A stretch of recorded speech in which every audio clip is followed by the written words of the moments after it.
Willie D. Live. Was your dad a strict disciplinarian towards you? Yeah, I would say so. Yeah. Yeah, I mean, if he stared at you, you shrank. Yeah, you didn't want to. Yeah, you towed the line, and you paid a price if you Did you ever get to a point to where you thought that back in the day, the older people used to say you're smelling your piss when you try to talk to grown folks, or you think you're grown, do what you want to do. They used to say you're smelling your piss. Did you ever get to a point to where you try to challenge your dad, like, I'm not taking this anymore? Oh God, yeah. And what was the results?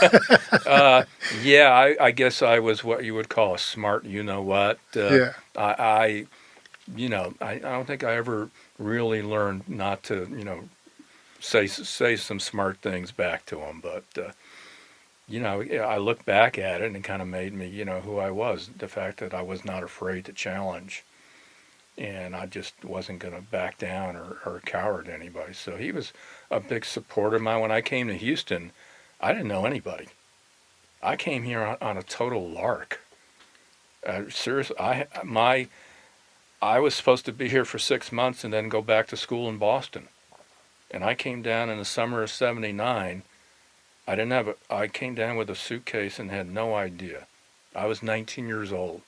Mm-hmm. I just thought, you know what? I've never been south before. And this is a true story. I put 3 cities in a hat. And I just went like that. It was Houston, Phoenix, and San Diego. My only requirement where I was going, believe it or not, was that they had to have an NBA team. Wow. I was a basketball junkie. That was my requirement. And I ended up in Houston, and I liked it so much, I never went back. Stayed. And what was the determining factor? Like, what was that main thing that made you want to stay besides the basketball team? The weather. I couldn't stand the cold weather. Right. I couldn't believe how inexpensive it was here compared to up north. And I remember going, I could live like a king on relatively nothing.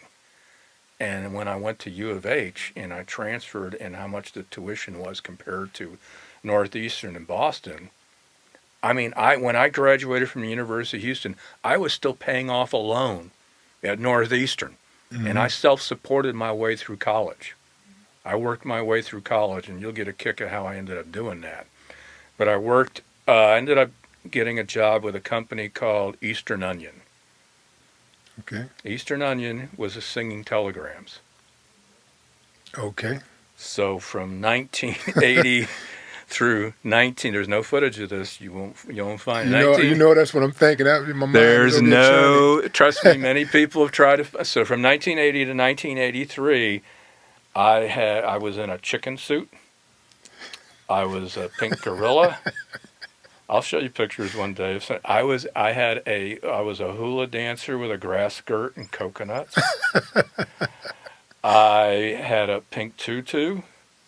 On Valentine's Day, I dressed up as Cupid, and for 3 years, I drove around town doing some of the most zaniest acts you can imagine while going to school. Wow. Full time, and that's how I put myself through school. And back then, getting somebody to do a singing telegram for your birthday or whatever was in. It was a big deal. It was a big fad, and I was doing quite well for myself doing these acts and got in some real quirky situations, as you can well imagine.